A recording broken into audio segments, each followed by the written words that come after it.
കൂട്ടുകാരെ, നമ്മൾ ഇന്ന് ചെയ്യാൻ പോകുന്നത് 9ാം തരത്തിലെ 3ാമത്തെ പാഠമായ ഇക്വേഷൻസ് അഥവാ സമവാക്യങ്ങൾ എന്ന പാഠത്തിലെ പേജ് നമ്പർ 36-ലെ 1 മുതൽ 5 വരെയുള്ള ചോദ്യങ്ങളാണ്. ഓരോന്നും നമ്മൾ ചർച്ച ചെയ്ത് ഇവിടെ ചെയ്ത് നോക്കുന്നത്. നമുക്ക് വിശദമായി ഓരോ ചോദ്യം വായിച്ച് ആദ്യം മനസ്സിലാക്കാം, എന്നിട്ട് അതുമായി ബന്ധപ്പെട്ട ചിത്രം വരച്ച് ചെയ്ത് നോക്കാം. In A rectangle of perimeter 1 meter, one side is 5 centimeters longer than the other. What are the lengths of the sides? ചുറ്റളവ് 1 മീറ്റർ ആയ ചതുരത്തിൽ വലിയ വശത്തിന് ചെറിയ വശത്തേക്കാൾ 5 സെന്റിമീറ്റർ നീളം കൂടുതലാണ്. വശങ്ങളുടെ നീളം കണക്കാക്കുക. ചോദ്യം നന്നായി വായിച്ച് മനസ്സിലായതിനു ശേഷം നമ്മൾ എന്ത് ചെയ്യുക? ആദ്യം ചോദ്യവുമായി ബന്ധപ്പെട്ട ചിത്രം എടുക്കുക. ഇവിടെ ചോദ്യത്തിൽ റെക്ടാങ്കിളിനെ കുറിച്ചാണ് പറഞ്ഞത് അല്ലേ? ചതുരമാണ്, ചതുരം. അതുകൊണ്ട് ഞാൻ ഒരു ചതുരം വരച്ചു. ഇനി എന്താ പറഞ്ഞത്? ഇവിടെ പറയുന്നുണ്ട് ഈ ചതുരത്തിന്റെ ചുറ്റളവ് പെരിമീറ്റർ എത്രയാണ്? 1 മീറ്റർ അല്ലേ? അതുകൊണ്ട് ഞാൻ ഇവിടെ എഴുതുന്നു ഗിവൺ. എന്താ ഗിവൺ അർത്ഥം? തന്നത് അല്ലേ? തന്നത്. എന്തൊക്കെ തന്നിട്ടുണ്ട്? ചുറ്റളവ് അഥവാ പെരിമീറ്റർ എത്രയെന്ന് പറയുന്നുണ്ട്? 1 മീറ്റർ ആണ്.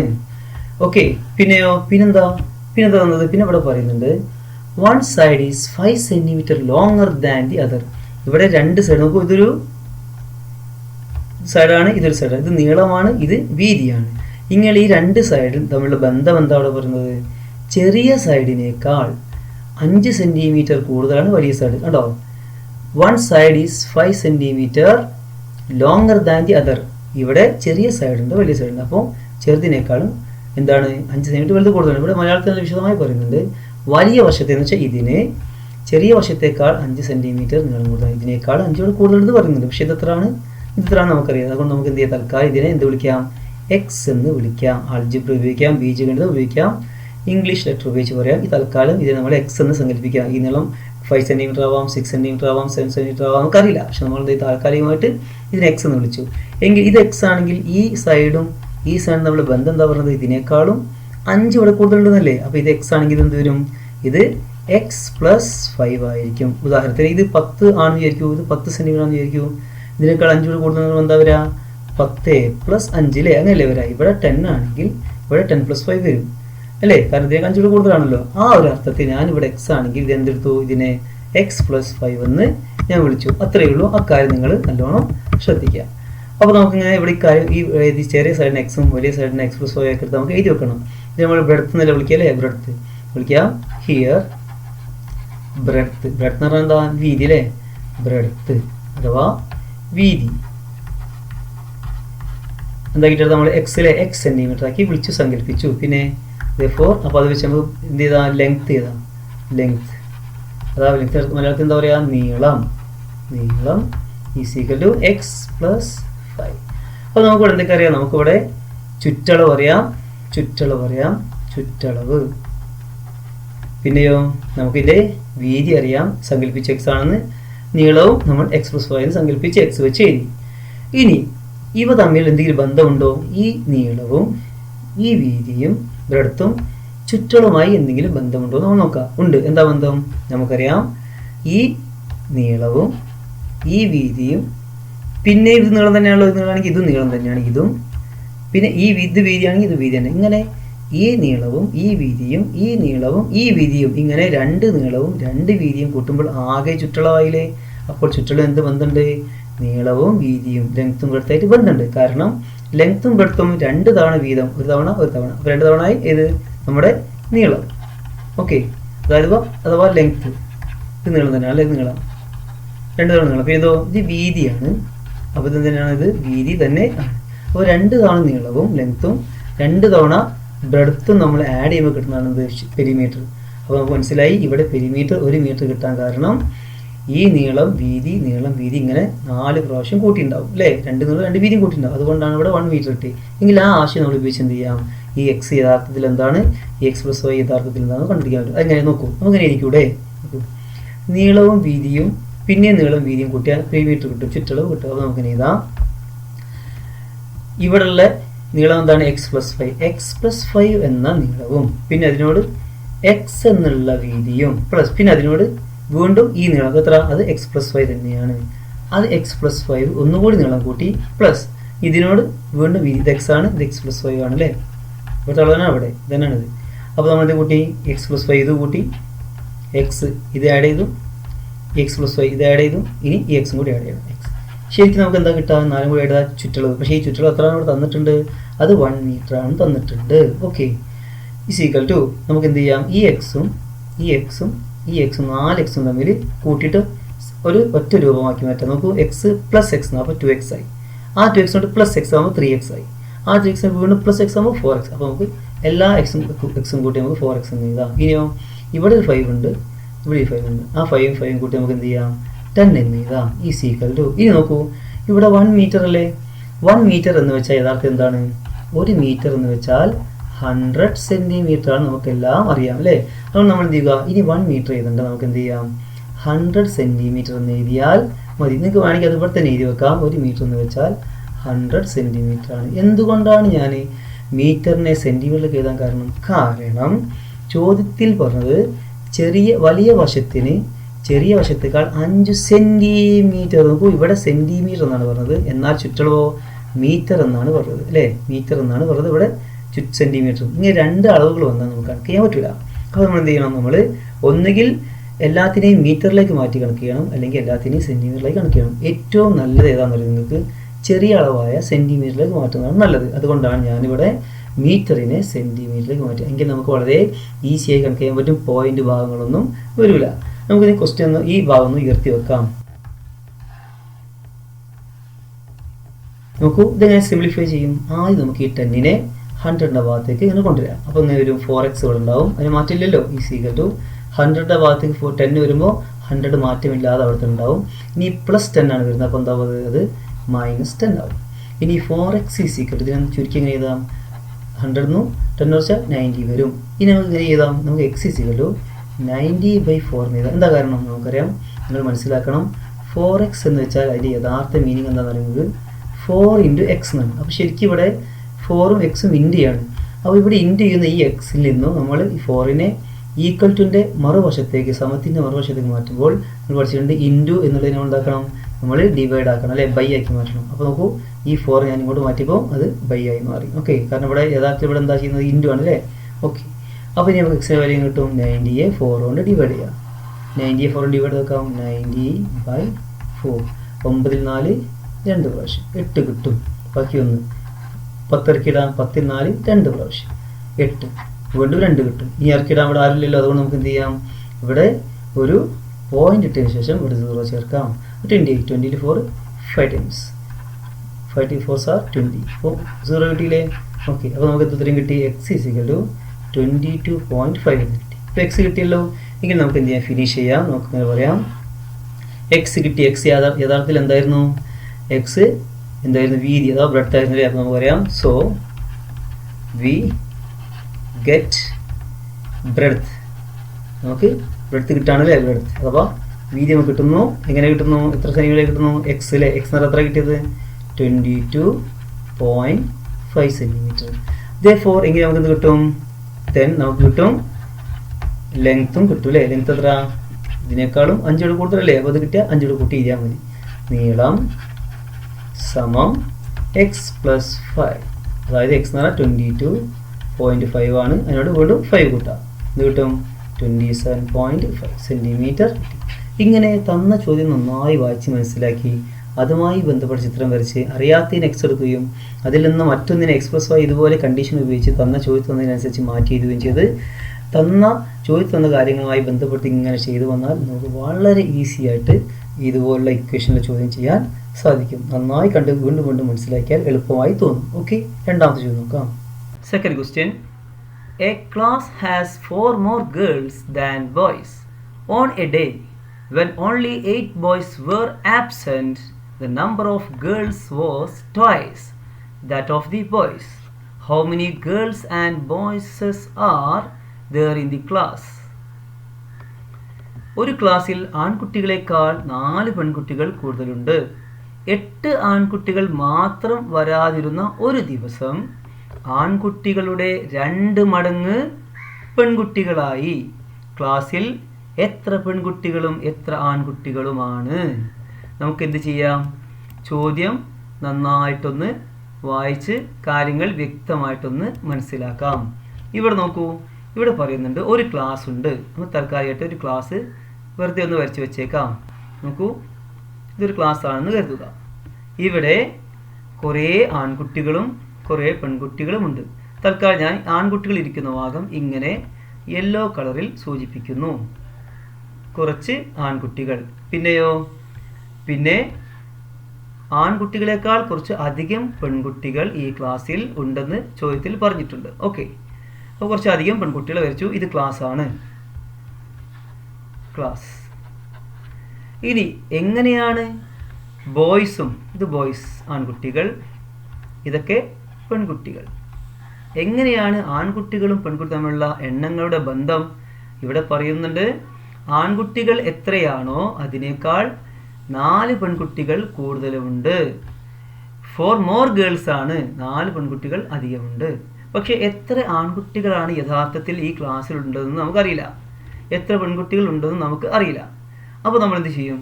നമ്മൾ ആൺകുട്ടിയുടെ എണ്ണമാണ് കുറവെന്ന് നമുക്കറിയാം, കാരണം ആൺകുട്ടികളെക്കാൾ 4 പെൺകുട്ടികൾ അധികമുണ്ട്. അപ്പോൾ പെൺകുട്ടികളുടെ എണ്ണമാണ് അധികം. അപ്പോൾ നമുക്ക് എന്ത് ചെയ്യാം? ബോയ്സിൻ്റെ എണ്ണം അതല്ലേ കുറവ്, നമുക്ക് എക്സ് എന്ന് വിളിക്കാം. ആകെ എത്ര ബോയ്സ് ഉണ്ട്? നമുക്ക് പറയാം ഇവിടെ ആകെ എക്സ് ബോയ്സ് ഉണ്ടെന്ന് പറയാം. എന്ന് വെച്ചാൽ എക്സ് ബോയ്സ് എന്ന് വെച്ചാൽ നമുക്ക് ആൺകുട്ടിയുടെ എണ്ണം അറിയൂലല്ലോ, അതുകൊണ്ട് നമ്മൾ തൽക്കാലം ആൺകുട്ടിയുടെ ആകെ എണ്ണത്തെ എക്സ് എന്ന് സങ്കല്പിച്ചു. അപ്പോൾ പെൺകുട്ടികളുടെ എണ്ണം എങ്ങനെ വരും? നമുക്കറിയാം ആൺകുട്ടികളുടെ എണ്ണം എത്രയുണ്ടോ അതിനേക്കാളും 4 അധികം പെൺകുട്ടികളുണ്ട്. അപ്പോൾ നമുക്ക് ഇവിടെ ഇങ്ങനെ എഴുതാം, പെൺകുട്ടികളുടെ എണ്ണം എന്ന് വെച്ചാൽ ആകെ ആൺകുട്ടികളുടെ എണ്ണം എക്സ് ആണെങ്കിൽ അതിനേക്കാൾ 4 കൂടുതൽ നമ്മളിങ്ങനെ എഴുതും, +4 എന്ന് എഴുതും. ഇപ്പോൾ ഇതാണ് നമ്മുടെ വീക്ഷണത്തിൽ, നമ്മുടെ ഒരു കാഴ്ചയിൽ ആൺകുട്ടിയുടെ എണ്ണം, ഇത് പെൺകുട്ടിയുടെ എണ്ണമാണ്. ഇവ തമ്മിലുള്ള ബന്ധം ഇതിനേക്കാൾ 4 ഇവിടെ കൂടുതലുണ്ട്. ഓക്കെ, ഇനി മറ്റൊരു കാര്യം കൂടി ഇവിടെ പറയുന്നുണ്ടല്ലോ. എന്താ? ഒരു ദിവസം 8 ആൺകുട്ടികൾ ലീവായി അല്ലേ? 8 ആൺകുട്ടികൾ ലീവായി. അപ്പോൾ ഇവിടെ ആൺകുട്ടിയുടെ എണ്ണം കുറയല്ലോ.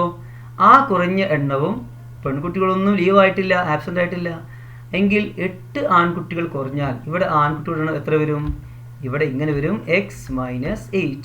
കാരണം എന്താ? 8 ആൺകുട്ടി കുറഞ്ഞു, ആകെ എക്സ് ആൺകുട്ടികളല്ലേ, അതിന് 8 പേര് പോയി എന്ന് പറഞ്ഞാൽ x-8. ഇതാണ് 8 ആൺകുട്ടികൾ ആബ്സെൻ്റ് ആയ ദിവസത്തെ ആൺകുട്ടികളുടെ എണ്ണം.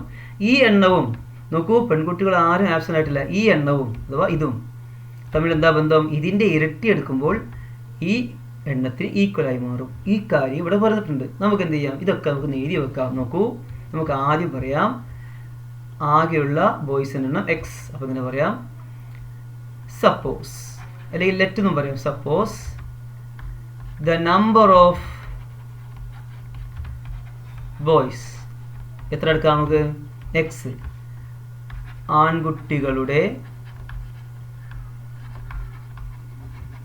എണ്ണം അത് നമ്മൾ എക്സ് ആക്കി എടുത്തു. ഇനിയോ therefore പെൺകുട്ടികളുടെ എണ്ണം, നമ്പർ ഓഫ് ഗേൾസ്, അതെന്താ വരിക? അത് എക്സ് എത്രയാണോ അതിനേക്കാൾ 4 അധികം, x+4. നമ്മൾ നേരത്തെ പറഞ്ഞതാണ്. ഓക്കെ, അപ്പോൾ ആൺകുട്ടികളും പെൺകുട്ടികളും നമ്മൾ എഴുതിക്കാം. പെൺകുട്ടികളുടെ എണ്ണം, പെൺകുട്ടികളുടെ എണ്ണം. ഓക്കെ, ഇനി ഒരു ദിവസം കുറച്ച് ഉയർത്തി വെക്കാം സ്ക്രീന്. ഇനി ഒരു ദിവസം എത്ര ആൺകുട്ടികൾ ലീവായി? 8 ആൺകുട്ടികൾ. അപ്പോൾ ആൺകുട്ടികളുടെ എണ്ണം ആദ്യം എക്സ് ആയിരുന്നല്ലോ, അതിന് മാറ്റം വരില്ലോ. എങ്ങനെ വരും? എക്സ് ഉള്ളത് x-8 ആവും, കാരണം 8 ആൺകുട്ടികൾ ഇപ്പോൾ ക്ലാസ് ഇല്ലല്ലോ. അപ്പോൾ നമുക്ക് എഴുതാം, 1 day 8 boys were absent. ഒരിക്കൽ ഒരു ദിവസം 8 ആൺകുട്ടികൾ അവധിയായിരുന്നു. ആ സമയത്തുള്ള ആൺകുട്ടിയുടെ എണ്ണം. അപ്പോൾ നമ്പർ ഓഫ് ബോയ്സ്, ആ സമയത്തുള്ള ആൺകുട്ടിയുടെ എങ്ങനെ വരാം? ആകെയുള്ള എക്സ് എന്നും 8 പറഞ്ഞ ഈ എണ്ണമായിരിക്കും വരാം അല്ലേ? ഓക്കെ, ആൺകുട്ടിയുടെ എണ്ണം. അപ്പോൾ ആൺകുട്ടികളുടെ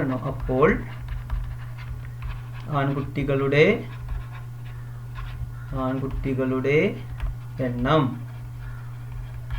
അത് x-8 ആണ്. ഇങ്ങനെയുള്ള ഈ x-8ഉം ആബ്സെന്റ് ആരും ആവാത്ത പെൺകുട്ടിയുടെ ഈ എണ്ണം തമ്മിൽ ബന്ധമുണ്ട്. ഇതും തമ്മിൽ ഒരു ബന്ധമുണ്ട്. എന്താണ് ആ ബന്ധം? നമുക്കൊന്ന് കുറച്ചുകൂടി സ്ക്രീൻ ഉയർത്തി വെക്കാം. എന്താ നമ്മളുടെ ബന്ധം? ഇവിടെ പറയുന്നുണ്ട്, നോക്കൂ. 8 ആൺകുട്ടികൾ വരാത്ത ദിവസം ആൺകുട്ടിയുടെ എണ്ണത്തിന്റെ ഡബിൾ 2 ടൈംസ് എടുത്താൽ മൊത്തമുള്ള പെൺകുട്ടികളുടെ എണ്ണമായി മാറും. എന്ന് വെച്ചാൽ നോക്കൂ, ആൺകുട്ടികൾ 8 പേർ വരാതിരുന്ന ആ ദിവസത്തെ ആൺകുട്ടിയുടെ എണ്ണമാണ് ഇത്. ഇതിന്റെ ഇരട്ടി എടുത്താൽ ആ ക്ലാസ്സിലുള്ള ആകെ പെൺകുട്ടികളുടെ എണ്ണമാവും എന്നാണ് പറയുന്നത്. എങ്കിൽ ആ കാര്യം നമുക്ക് എങ്ങനെ മാത്സ് ഉപയോഗിച്ച് ഇങ്ങനെ എഴുതി വെക്കാം? ഇങ്ങനെ എഴുതാൻ നോക്കൂ.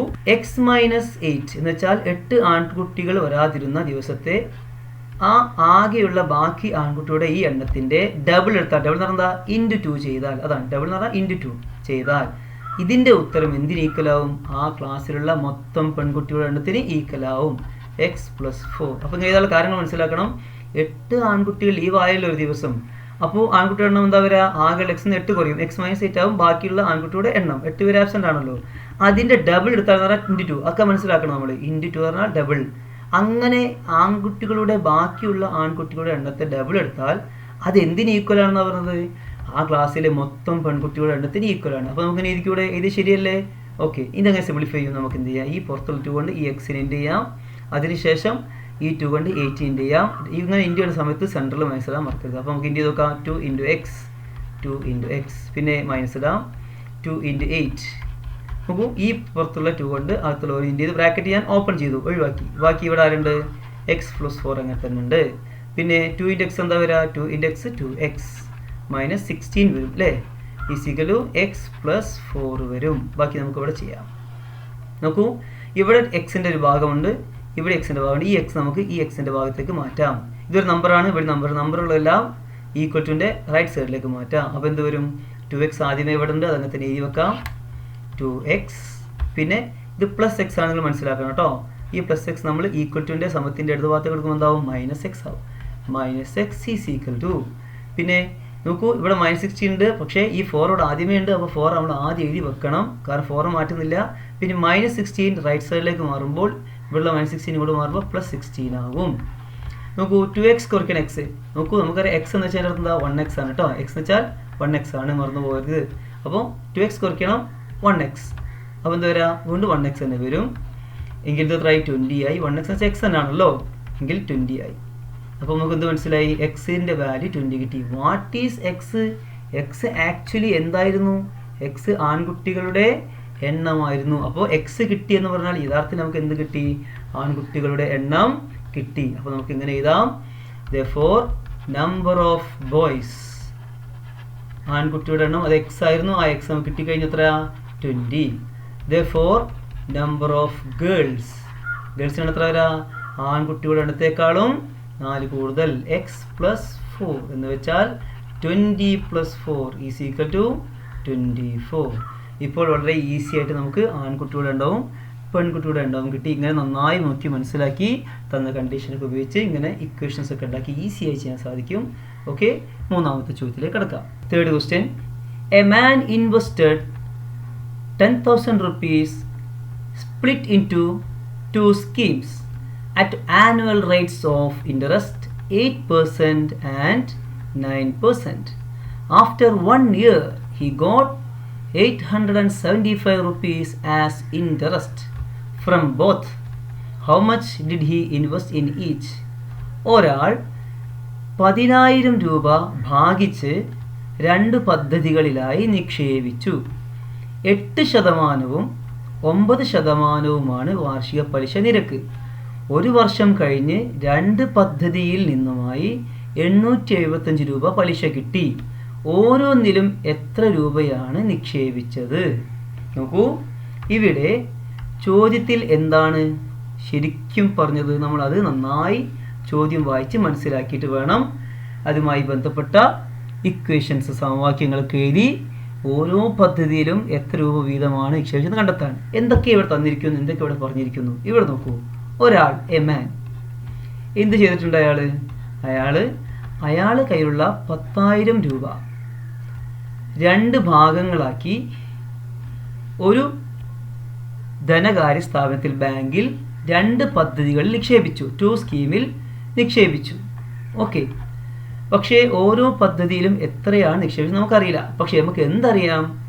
നോക്കൂ, ഒന്നാമത്തെ പദ്ധതിയിൽ അയാൾ ആ പണം നിക്ഷേപിച്ചപ്പോൾ ആ ബാങ്ക് അയാളോട് പറഞ്ഞു നിങ്ങൾക്ക് 8% പലിശ തരും. അയാൾ എത്രയാണോ ഇട്ടത് അതിൻ്റെ 8% പലിശ തരും. രണ്ടാമത്തെ പദ്ധതിയിൽ ഇട്ടാലോ? അപ്പോൾ ആ ബാങ്ക് പറഞ്ഞു ഈ പദ്ധതിയിൽ ഇടുകയാണെങ്കിൽ നിങ്ങൾ ഇട്ട പൈസയുടെ 9% പലിശയായിട്ട് നൽകും. എങ്കിൽ അയാൾ എന്ത് ചെയ്തു? ഒരു വർഷം ആ 2 പദ്ധതികളിലുമായിട്ട് കുറേശ്ശെ പൈസ ഇട്ടു. അങ്ങനെ 2 പദ്ധതികളിൽ നിന്നും അയാൾക്ക് എന്ത് ചെയ്തു? ഒരു വർഷം കഴിഞ്ഞപ്പോൾ ഒന്നാമത്തെ പദ്ധതിയിൽ നിന്നും രണ്ടാമത്തെ പദ്ധതിയിൽ നിന്നും ആകെ അയാൾക്ക് 2 സ്കീമിൽ നിന്നും കൂടി അയാൾക്ക് പലിശയായിട്ട് 875 രൂപ കിട്ടി. എങ്കിൽ ചോദ്യം എന്താ? ഓരോ പദ്ധതിയിലും അയാൾ എത്ര രൂപ നിക്ഷേപിച്ചതെന്നല്ലേ? നമുക്ക് എന്ത് ചെയ്യാം? നമുക്ക് ഇതുമായി ബന്ധപ്പെട്ട് ചെറിയൊരു ഡയഗ്രാം ഒക്കെ ഇവിടെ വരച്ച് നോക്കാം. ഇവിടെ നോക്കൂ, ഇതൊരു ബാങ്കാന്ന് വിചാരിക്കും. ബാങ്ക് ഒരു പണ ഇടപാട് നടത്തുന്ന സ്ഥാപനം അല്ലേ? ഇവിടെ ഇതാണ് പദ്ധതി 1 എന്ന് വിചാരിക്കുക. ഇത് പദ്ധതി 1, സ്കീം 1 അല്ലേ? സ്കീം 1 നമ്മൾ മനസ്സിലാക്കാൻ വേണ്ടി ഇങ്ങനെ വരക്കുന്നത് മാത്രമേ ഉള്ളൂ. ഇത് സ്കീം 2. ഇയാൾ എന്ത് ചെയ്തു? അയാളുടെ കയ്യിൽ ആകെ എത്ര പൈസ ഉണ്ട്? ആകെ ടോട്ടൽ എമൗണ്ട് എത്ര ഉണ്ട്? ടോട്ടൽ എമൗണ്ട് 10,000 രൂപയുണ്ട്. ഓക്കെ, ഈ 10,000 രൂപ എന്ത് ചെയ്യുന്നു? ഈ സ്കീമിൽ കുറച്ചിടുന്നു. ഈ ബാങ്കിൽ ഈ സ്കീമിൽ അയാൾ നിക്ഷേപിക്കുന്നു. രണ്ടാമത്തെ സ്കീമിൽ നിക്ഷേപിക്കുന്നു. എത്രയാണ് നമുക്കറിയില്ല. പക്ഷെ നമുക്ക് എന്താ ചെയ്യാം? നമുക്കിങ്ങനെ പറയാം, ആകെയുള്ള 10,000 അയാൾ ഇത് കുറച്ചു ഈ സ്കീമിലിട്ടു. ആ കുറച്ച് എന്ന് പറയുമ്പോൾ എന്ത് പേരെടുക്കാം? നമുക്ക് എക്സ് എന്ന പേരെടുക്കാം. അപ്പോൾ ഇയാൾ ഇതിൽ എക്സ് സംഖ്യ ഇട്ടു. ബാക്കി ഏതാടുന്നത്? ബാക്കി ഇതിലല്ലേ? ആകെയുള്ള 10,000 അയാൾ എക്സ് എടുത്തിട്ട് കുറച്ച് സംഖ്യ എടുത്തിട്ട് ഒന്നാമത്തെ സ്കീമിൽ കൊണ്ടുപോയിട്ടു. ബാക്കി ഇതിൽ എന്തുണ്ടാവും? നമുക്കറിയാം ആകെ 10,000, അതിൽ എക്സ് അയാൾ എടുത്തു കഴിഞ്ഞു, മറ്റൊരു സ്കീമിലിട്ടല്ലോ. ബാക്കി എന്തുണ്ടാവും? ബാക്കി 10,000 നിന്നും എന്ത് ചെയ്താൽ മതി? 10,000 എക്സ് കുറച്ചാൽ ഇത്രയും ബാക്കി ഉണ്ടാവുമല്ലോ. അത് ഇയാൾ എന്ത് ചെയ്തു? ഈ സ്കീമിലും നിക്ഷേപിച്ചു. ആകെയുള്ള 10,000 നിന്നും എക്സ് കുറച്ച്, എക്സ് ഇവിടെ പോയല്ലോ, എക്സ് സംഖ്യ കുറച്ച് സംഖ്യ ഇവിടെ പോയി, ആ കുറച്ചാണ് എക്സ്. ബാക്കിയുള്ള സംഖ്യ ആകെയുള്ള 10,000 എക്സ് കുറച്ച് ഇത് കിട്ടും. അപ്പോൾ ഇവിടെ ഇട്ടത് എക്സ് ആണെന്ന് കരുതുക. ഇവിടെ ഇട്ടത് 10,000 എക്സ് ആണെന്ന് കരുതുക. ഇനി ഒന്നാമത്തെ സ്കീമിലിട്ട അയാൾക്ക് എത്ര പലിശ കിട്ടും എന്നാണ് പറഞ്ഞത്? 8% അല്ലേ? അപ്പോൾ ഒന്നാമത്തെ സ്കീമിൽ നിന്നും അയാൾക്ക് കിട്ടുന്ന പലിശ എന്ന് പറഞ്ഞാൽ 8%. 8%. രണ്ടാമത്തെ സ്കീമിലോ അത് 9%. അപ്പോൾ ഇതാണ് പലിശ നിരക്ക്, റേറ്റ് ഓഫ് ഇൻട്രസ്റ്റ്. ബാങ്ക് കൊടുക്കുന്ന പലിശയുടെ ഒരു അളവ് അല്ലേ? ഇനി അയാൾ എത്ര വർഷമായിട്ടുള്ളത്? 2 പദ്ധതിയിൽ അയാൾ ഒരു വർഷം മാത്രമായിട്ടുള്ളത് അല്ലേ? അപ്പോൾ ഇയാൾ ഒന്നാമത്തെ പദ്ധതിയിലിട്ട വർഷം ഒരു വർഷം 1 ഇയർ. ഇതിലും ഒരു ഇയറിന് ഇടണുള്ളൂ. അപ്പോൾ ഇത്രയും കാര്യങ്ങളാണ് നമ്മൾ ഈ ചോദ്യം വായിച്ച് നന്നായി മനസ്സിലാക്കിയത്. 2 പദ്ധതിയുണ്ട് ഒരു ബാങ്കിന്. ഒരാൾ കയ്യിൽ 10,000 രൂപയുണ്ട്. അയാൾ കുറച്ച് പൈസയിലിട്ട് ആ കുറച്ച് നമ്മൾ എന്ത് ചെയ്തു? എക്സ് എന്ന് വിളിച്ചു. ബാക്കിയുള്ളതിനെ 10,000 - എക്സ് എന്ന് വിളിച്ചു. ഒന്നാം പദ്ധതിയിൽ അയാൾക്ക് 8% പലിശ കിട്ടും, ഒരു കൊല്ലത്തേക്കാണ് അയാൾ ഇട്ടത്.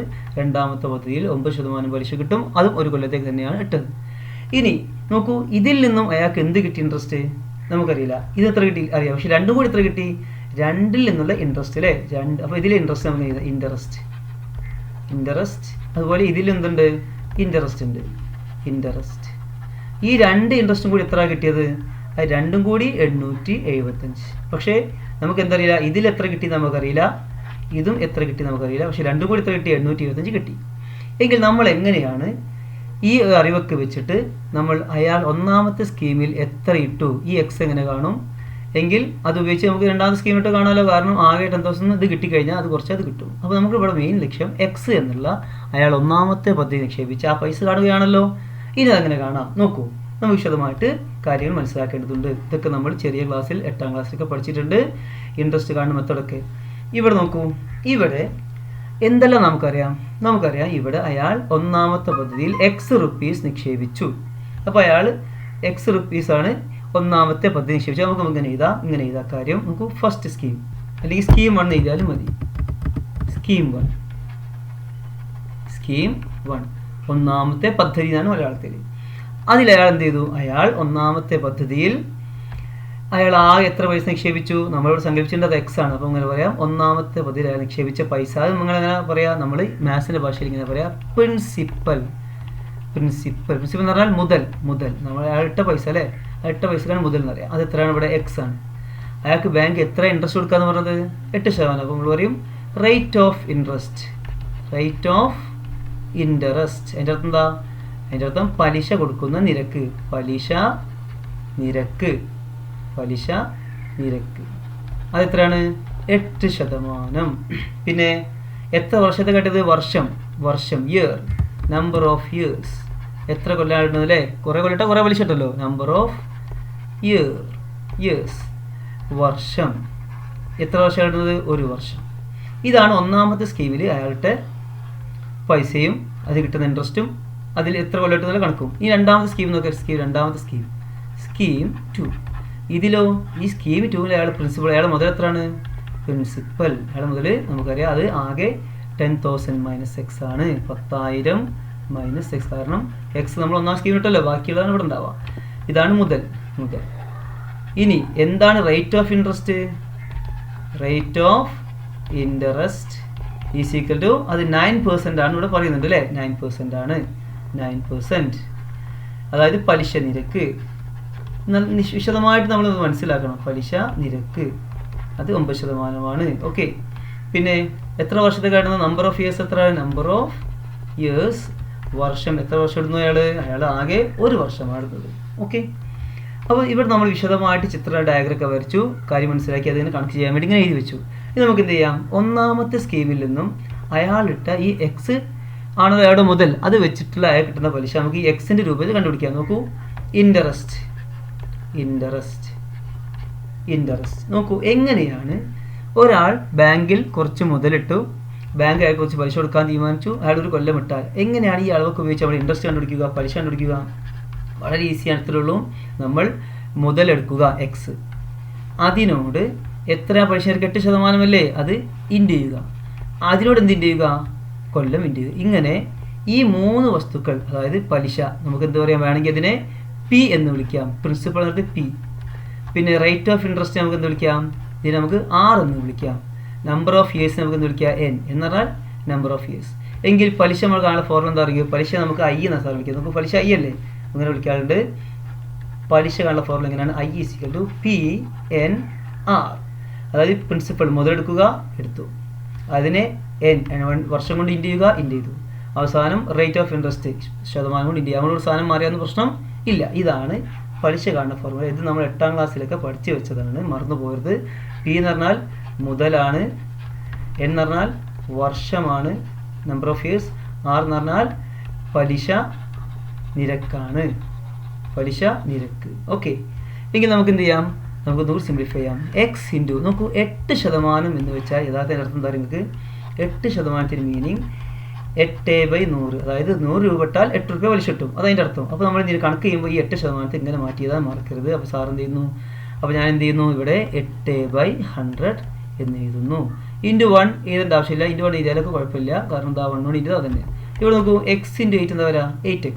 ഇൻറ്റു 1 8x തന്നെയാണ് വരാൻ മാറ്റില്ല. അപ്പോൾ മുകളിലൊക്കെ ഇൻറ്റു ചെയ്താൽ 8 ഇൻറ്റു 1 8, 8 ഇൻറ്റു x 8x/100. ഇതാണ് നമുക്ക് ഇയാൾക്ക് ഒന്നാമത്തെ സ്കീമിൽ നിന്ന് കിട്ടുന്ന ഇൻട്രസ്റ്റ്. എന്തുകൊണ്ട് അവിടെ എക്സ് വരാൻ കാരണം പ്രിൻസിപ്പൽ എക്സ് ആയിട്ട് എടുത്താൽ നമുക്ക് വ്യക്തമായിട്ട് അയാൾ ഒന്നാമത്തെ സ്കീമിൽ ഇട്ട പൈസ അറിയാം. അതുകൊണ്ട് എക്സ് വെച്ച് കണക്ക് നീക്കി, അപ്പോൾ ഉത്തരം എക്സ് തന്നെ കിട്ടി. അവിടെ കട്ടെ. ഇനി ഇതേ മെത്തേഡ് വെച്ച് നമുക്ക് എന്ത് ചെയ്യാം? രണ്ടാമത്തെ സ്കീം നോക്കാം. രണ്ടാമത്തെ സ്കീമിൽ എങ്ങനെ ഇൻട്രസ്റ്റ് കാണാം? ഇൻട്രസ്റ്റ് ഈസ് ഈക്വൽ ടു എന്താ formula? P N R. P എന്ന് പറഞ്ഞാൽ പ്രിൻസിപ്പൽ, അതായത് 10,000 മൈനസ് എക്സ് ഇൻറ്റു എന്താ rate of interest? 9%, 9/100 into 1 is equal to എന്താ കിട്ടുക? നോക്കൂ, ഇവിടെ ഈ ബ്രാക്കറ്റിനെ ഈ 9 ഇൻറ്റു എത്ര? 9 അല്ലേ? അപ്പോൾ 9 കൊണ്ട് ഇവിടെ ഇൻറ്റു ചെയ്യുക. അപ്പോൾ ഇങ്ങനെ കിട്ടും 10,000 മൈനസ് എക്സ് ഇൻറ്റു 9/100. ഇങ്ങനെ മാറ്റി ചെയ്താം കേട്ടോ. നമുക്ക് കുറച്ചുകൂടി ഉയർത്തി വെക്കാം സ്ക്രീൻ. ശരി, ഇനി നമുക്ക് ഈ ഭാഗം കൂടി ചെറുതാക്കാനുണ്ട്. നോക്കൂ, നമുക്ക് ഈ 9 കൊണ്ട് നേരത്തെ നമ്മൾ ചെയ്ത പോലെ തന്നെ ഇവിടെ ഇൻറ്റു ചെയ്യാം, ഇവിടെയും ഇൻറ്റു ചെയ്യാം. അപ്പോൾ ഇങ്ങനെ വരും 10,000 ഇൻറ്റു 9, 10,000 ഇൻറ്റു 9. എന്ത് ചെയ്താൽ മതി? ഈ 0 മാറ്റി വെച്ച് 1 കൊണ്ട് 9 ഇൻറ്റു ചെയ്യുക. അപ്പോൾ 9 കിട്ടും. ബാക്കി 4 സീറോസ് ഇട്ട് കൊടുക്കുക. 1 2 3 4. ഓക്കെ. അപ്പോൾ എത്ര കിട്ടി? 10,000 9 പ്രാവശ്യം എടുത്താൽ 90,000 കിട്ടും. Okay. Minus X into 9 9x/100. അപ്പോൾ നോക്കൂ, ഇവിടെ നമുക്ക് ഇത് കിട്ടിയത് എന്താ? ഇത് ഒന്നാമത്തെ പദ്ധതിയിൽ നിന്ന് കിട്ടുന്ന പലിശ. ഇതോ രണ്ടാമത്തെ പദ്ധതിയിൽ നിന്ന് കിട്ടുന്ന പലിശ. നോക്കൂ, ഒന്നാമത്തെ പദ്ധതിയിൽ നിന്ന് കിട്ടുന്ന പലിശ നമ്മളിപ്പോൾ എങ്ങനെ എഴുതി വെച്ചു? ഈ സംഭവം ഇങ്ങനെ എഴുതി വെച്ചു. രണ്ടാമത്തെ പദ്ധതിയിൽ നിന്ന് കിട്ടുന്ന പലിശ അത് നമ്മൾ ഇങ്ങനെയും എഴുതി വെച്ചു. നമുക്കറിയാം ഈ രണ്ട് പലിശയും കൂടി കിട്ടും, അഥവാ ഇതും കൂട്ടുമ്പോൾ നമുക്ക് എന്ത് കിട്ടും? നമുക്ക് അയാൾക്ക് 875 രൂപയാണ് കിട്ടിയത്. അപ്പോൾ നമുക്ക് ആ വസ്തുത നമുക്ക് ഇങ്ങനെ ഉപയോഗിച്ച് എഴുതാം. ഒന്നാമത്തെ സ്കീമിൽ നിന്ന് കിട്ടിയ ഈ പലിശയും രണ്ടാമത്തെ സ്കീമിൽ നിന്ന് കിട്ടിയ ഈ പലിശയും കൂട്ടി ആകെ 875 രൂപയാണ് കിട്ടിയല്ലേ? അപ്പോൾ നമുക്ക് എഴുതാം ടോട്ടൽ ഇൻട്രസ്റ്റ് ഈസിക്കൽ 875.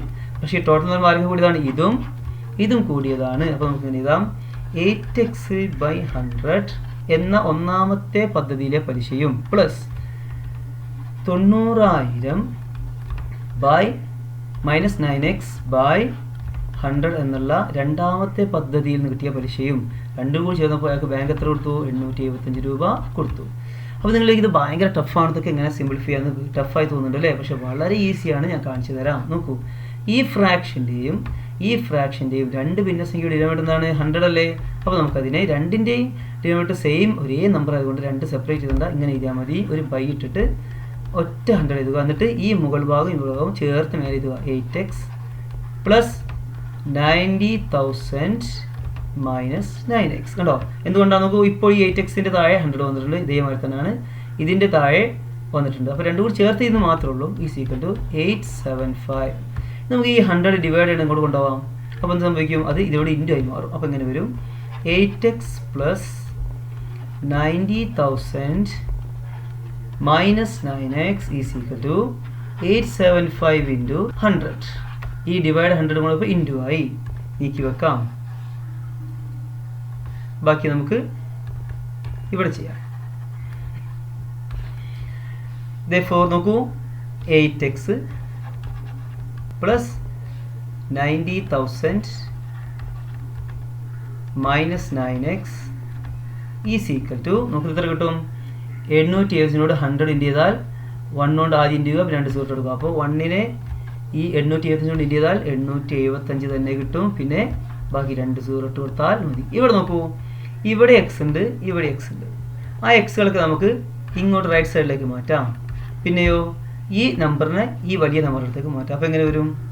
ഇങ്ങനെ വരും. ഇത് ഇവിടെ തന്നെ മാറ്റമില്ല. 90,000 90,000. അതിൻ്റെ അടുത്തേക്ക് ഈ പ്ലസ് നമ്പറിനെ മാറ്റുമ്പോൾ എന്താവും? അത് മൈനസ് ആവും. -87,500 ഈക്വൽ ടു ഈ -9x പോകുമ്പോൾ എന്താവും? കൊണ്ട് വരുമ്പോൾ എന്താവും? അത് പ്ലസ് ആവും. മൈനസിൽ എന്താവും? കൊണ്ട് വരുമ്പോൾ റൈറ്റ് സൈഡിലേക്ക് ഈക്വൽ ടു അപ്പുറത്തേക്ക് വരുമ്പോൾ +9x ആവും. പിന്നെ ഈ +8x കൊണ്ട് വരുമ്പോൾ എന്താവും? അത് -8x ആവും. നോക്കൂ, 90,000 കുറച്ച് എത്ര വരും? നമുക്കറിയാം 2,500 ആണ്. ഈക്വൽ ടു 9x 8x കുറച്ചാലോ അത് 1x ആണ്. തിരിച്ചെഴുതിയാൽ 1x ഈക്വൽ ടു 2,500.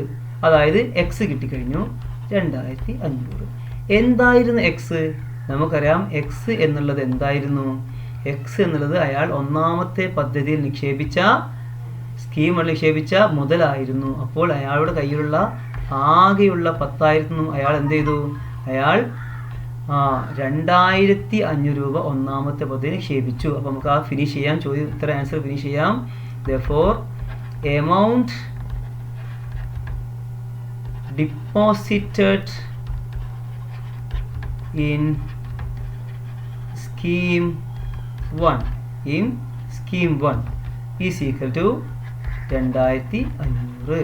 ഒന്നാമത്തെ പദ്ധതി നിക്ഷേപിച്ച പണം തുക രൂപ 2,500 rupees.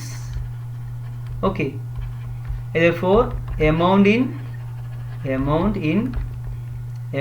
deposited in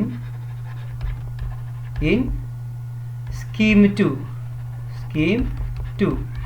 എന്താ വരിക? അത് നമുക്കറിയാം ആകെയുള്ള 10,000 നിന്നും 2,500 കുറച്ചാൽ മതി. അപ്പോൾ നമുക്ക് എന്ത് കിട്ടും?